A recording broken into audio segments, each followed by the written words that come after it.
Bonjour chers parents et chers futurs parents, je suis Eunice Tellereau du blog éduquersonenfant.com et à travers mes capsules, je vous aide à réussir l'éducation de vos enfants. Je suis moi-même mariée et maman de 4 enfants. Dans cette capsule, nous allons parler de 6 principes à inculquer à nos enfants sur l'argent.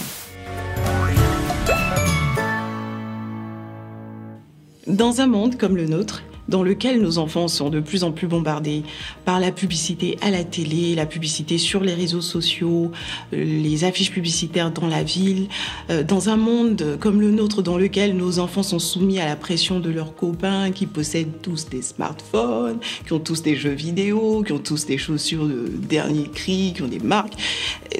Dans ce monde-là, nous avons quand même besoin de communiquer à nos enfants certains repères et certaines valeurs pour qu'ils développent un rapport sain avec l'argent et les biens matériels. Cela va leur permettre demain de gérer correctement leurs finances. Comment faire l'éducation financière de ces enfants ? Lorsque nos enfants naissent, ils dépendent à 100% de nous. Et nous pourvoyons à leurs besoins. Ils peuvent recevoir occasionnellement des enveloppes de la part de tonton, de tata, qui vont directement entre nos mains et que nous gérons pour eux. Vers 6-7 ans, les enfants commencent à apprendre à calculer. Ils savent faire des additions, des soustractions et après ils apprennent les multiplications, les divisions. Et à ce moment précis, c'est intéressant de leur permettre d'être un peu plus familiers avec l'argent. Comment ? En leur demandant par exemple d'acheter la baguette de pain, de vérifier la monnaie, au supermarché, de donner l'argent à la caissière, de récupérer de l'argent, ou bien les emmener dans un supermarché et puis leur dire tu as droit à 2000 francs CFA ou 3 euros ou 5 euros, choisis un jouet qui te plaît, j'ai envie de te faire plaisir, puis vous restez dans ce budget-là. Donc ils peuvent comme ça se familiariser un peu avec l'argent pour comprendre les soustractions, les additions. Ça permet à leur cours d'être plus concret pour eux. Vers l'âge de l'adolescence, vous pouvez décider de rendre vos enfants un peu plus autonomes en leur donnant régulièrement de l'argent de poche et en permettant à vos enfants de gérer leur argent de poche. L'argent de poche doit être correct, suffisant en fait pour s'adapter aux besoins de l'enfant, mais en même temps, il faut faire attention, même si vous êtes riche, il faut éviter de donner un peu trop d'argent de poche à vos enfants. Pourquoi ? Parce que l'argent favorise l'autonomie. Et si vous donnez trop d'argent de poche à vos enfants, vous leur donnez un peu trop de liberté. Vos enfants sont adolescents, mais ils ont quand même besoin de votre protection. Au passage, le fait de recevoir un peu trop d'argent de poche est un facteur qui favorise la consommation d'alcool et de drogue chez les adolescents. Fermons la parenthèse. Quand vous donnez de l'argent de poche à vos enfants, vous devez être clair envers vos enfants sur ce à quoi est destiné cet argent de poche. Est-ce qu'il doit l'utiliser pour son transport, pour ses goûters, pour s'acheter quelques vêtements ? Et votre enfant doit apprendre à gérer cet argent de poche-là. Si en cours de mois, il a mal géré, qu'il a tout dépensé, c'est pas conseillé de lui venir chaque fois en aide. Sinon, votre enfant ne comprendra pas que l'argent, c'est une ressource qui est limitée. Le principe numéro 1, c'est leur enseigner comment fonctionne l'argent.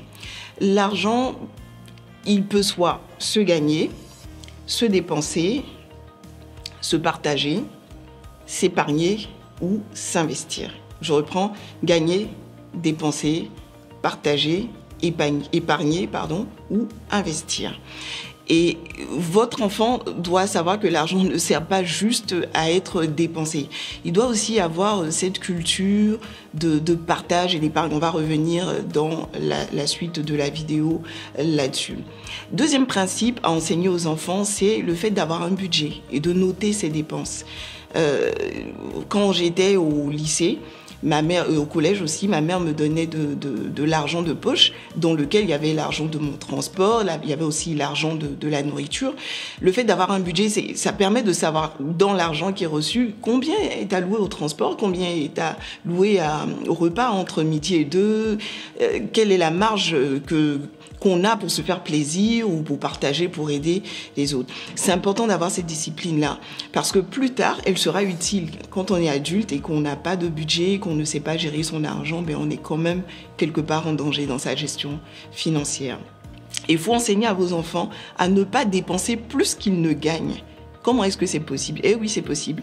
En prenant des crédits avec les autres. Il y a plusieurs enfants comme ça qui, à l'école, sont très endettés et les parents sont absolument pas au courant. Moi, je me souviens quand j'étais élève, il y a une fille en particulier qui avait cette réputation-là de prendre des crédits avec tout le monde et de ne jamais rembourser. Ses parents n'étaient pas forcément au courant. Donc, c'est important d'échanger avec vos enfants et de leur dire que c'est pas bien de dépenser plus qu'on ne gagne. Parce que si cette habitude suit votre enfant à l'âge adulte, il sera quelqu'un de très endetté. Troisième principe à enseigner à vos enfants, c'est de faire la différence entre ceux dont ils ont besoin et ceux dont ils ont envie. Il y a une différence entre une envie et un besoin. Un besoin, c'est quelque chose de nécessaire, de fondamental. Aller à l'école, avoir son transport pour aller à l'école, l'argent du transport, pardon, pour aller à l'école, c'est un besoin. Parce que si on n'a pas de quoi payer son transport, on ne pourra pas suivre ses cours. Avoir une PS3, une PS4, une PS5, c'est une envie.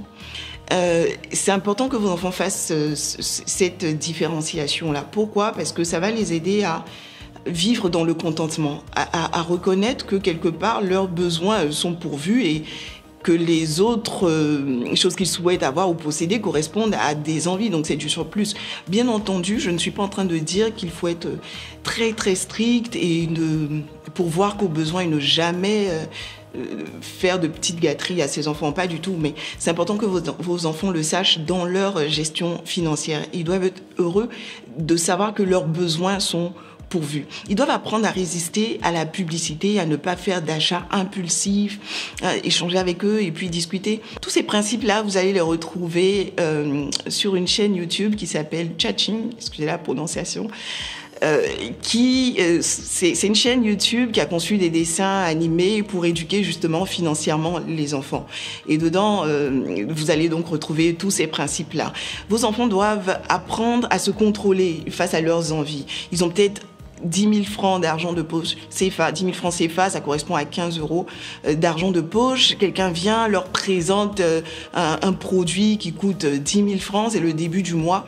Ils ont envie du coup de tout acheter. Non, il faut se fixer des montants seuils au-delà desquels on se donne quand même un délai de réflexion avant d'acheter. Est-ce que la dépense correspond à un besoin ou est-ce qu'elle correspond à une envie? Est-ce que si je fais cette dépense, je pourrais continuer à pourvoir à mes besoins le reste du temps qu'il me reste? Voilà donc des principes très importants à enseigner aux enfants. Le quatrième principe, c'est apprendre à vos enfants à donner, à partager. C'est important. Pour ne pas avoir demain des êtres qui sont avares, égocentriques, qui ne pensent qu'à eux. Non, c'est important. L'amour, c'est une valeur fondamentale au sein de la cellule familiale. On ne peut pas aimer sans donner. C'est vrai qu'on peut donner sans aimer, mais on ne peut pas aimer les autres sans donner. Et si vous souhaitez que vos enfants soient des êtres aimants, qu'ils sachent donner, recevoir de l'amour, il faut leur apprendre aussi à donner aux autres.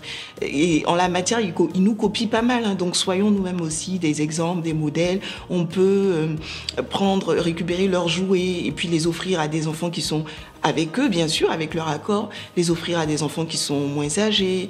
Ils peuvent, avec leur argent de poche, aider quelques amis qui traversent quelques difficultés ou à leurs anniversaires, pourquoi pas, penser à leur offrir des cadeaux. Ça, c'est une très, très grande qualité, la générosité. Cinquièmement, c'est important d'apprendre aussi à nos enfants l'épargne, apprendre à mettre de côté un certain montant tous les mois, soit pour un projet, soit pour se constituer une cagnotte qui pourra être très utile en cas de besoin.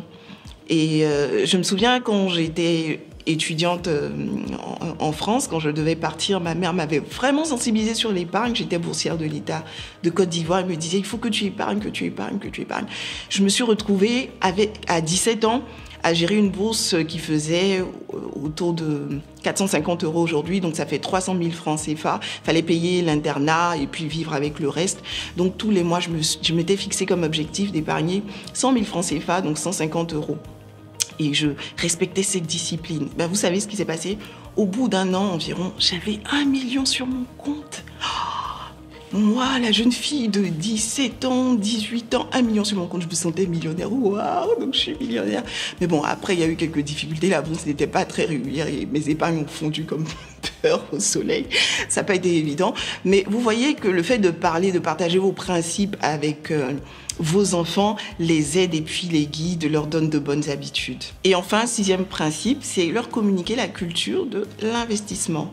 Mon beau-père, il y tient particulièrement Et il lui est déjà arrivé de rassembler ses petits-enfants pour leur parler du fait d'investir, d'être des créateurs de richesse. Bon, je ne sais pas s'ils comprennent tout ce qu'ils disent, mais franchement, ils captent quand même l'essentiel. Et un jour, ma fille m'a demandé de lui acheter des Scooby-Doo. Ce sont des fils en caoutchouc, voilà, en plastique, pour faire des porte-clés. Donc j'ai acheté les Scooby-Doo et s'est dit, il faut que je crée de la richesse. Elle a fabriqué un porte-clés. Elle m'a dit, maman, voilà, j'ai fabriqué un porte-clés, il faut que j'arrive à le vendre. Je lui ai dit, ouais, bravo ma fille, vas-y, vends. Va chez les voisins, tu sonnes et puis tu leur dis que tu vends des porte-clés. Donc elle est allée au premier étage et puis elle a sonné, elle a dit, bonjour tata, je vends des porte-clés, voilà, j'ai ce porte-clés, il a 500 francs. Et la voisine lui a dit, ah ouais, c'est toi qui l'as fait? Bravo, je t'en commande 10. Tiens, 5000 francs. C'est pas. Ma fille était contente, elle a couru. Maman, je viens de gagner 5000 francs. Je dis, ouais, tape là. Génial. Et t'as commandé combien? 10 porte-clés. Waouh, faut que tu les fasses maintenant. Donc elle était toute motivée, elle s'est mise à faire ses porte-clés. 1 porte-clés, 2 porte-clés, 3 porte-clés, 4 porte-clés. Maman, tu veux pas m'aider à faire? Je lui dis, non ma chérie, c'est toi qui as eu le bon de commande. Tu te débrouilles pour livrer le marché. Et si tu veux me sous-traiter du travail, tu me payes. Ah maman, tu veux que je te paye combien? Je lui dis, tu me donnes 2000 francs dans tes 5000 francs. Ah non maman. Donc elle a continué à faire ses porte-clés toute seule. Et finalement, elle s'est débattue pour livrer ses 10 porte-clés. Voilà comment on peut, par des exercices tout simples, apprendre à nos enfants à investir. Je n'ai pas dit de faire travailler nos enfants. Je ne parle pas du travail des enfants. Il y a une nette différence. Je lis ici, le travail des enfants est la participation de personnes mineures à des activités à finalité économique et s'apparentant plus ou moins fortement à l'exercice d'une profession par un adulte. C'est pas de cela qu'il s'agit. Il s'agit de faire de petits travaux pour leur montrer que c'est par la sueur c'est à la sueur de son front qu'on peut avoir de l'argent. Ce sera tout pour aujourd'hui. Je récapitule donc les 6 principes. Principe numéro 1, apprendre à nos enfants comment fonctionne l'argent. L'argent peut soit se gagner, se dépenser, se partager, s'épargner ou s'investir. Deuxième principe, c'est apprendre à nos enfants à établir des budgets et à noter toutes leurs dépenses, à éviter aussi de vivre au-dessus de leurs moyens en prenant des crédits avec les camarades à l'école. Troisième principe, c'est apprendre à nos enfants à faire la différence entre ce qui est utile et ce qui est nécessaire et ne pas chercher à posséder tout ce qu'ils voient, tout ce qui leur est présenté par la pub, vivre dans le contentement. Quatrième principe, leur apprendre à partager et à donner parce que c'est une manière d'exprimer, de communiquer leur amour envers les autres. Cinquième principe, leur enseigner la culture de l'épargne et enfin, leur apprendre à investir.